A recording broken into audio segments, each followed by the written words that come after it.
We're broke. We're broke. America's broke. All year long, our friends across the aisle have been on this massive spending spree that our nation can't afford.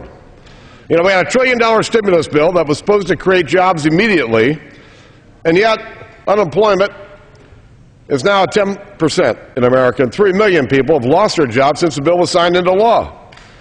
We passed a budget that's going to double the national debt in 5 years, triple it in 10 years. We got a $12 trillion national debt.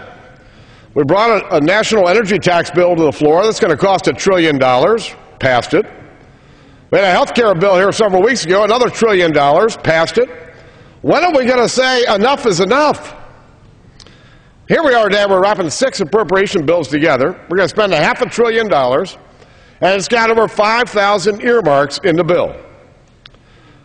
You know, things like $292,000 for the elimination of slum and blight in Scranton, Pennsylvania. $300,000 for music and education programs at New York City's Carnegie Hall, where they paid the employee who runs this program $530,000 a year in salary and benefits. And there's plenty of it in here for Washington as well. $150,000 for the National Building Museum, $250,000 for a Wolf Trap Center for the Performing Arts, you know, a concert venue. And listen, I don't know how worthy any of these projects are, but I do have to ask the question, are they more important than our kids and our grandkids, or you have to pay the debt? Because we don't have the money to spend on this. It's our kids and grandkids that are going to pay for it. And yet, we can't find ways to cut spending.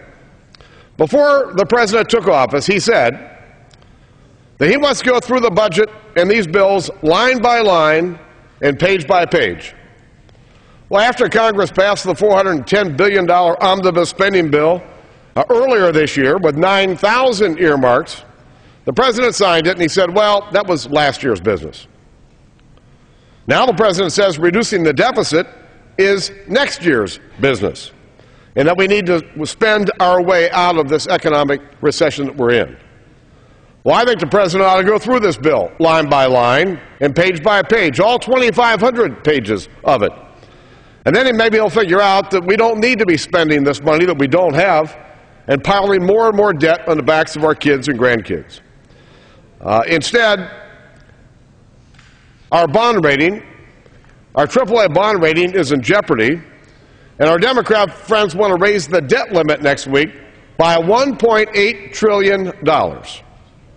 Let's stop the madness and vote no.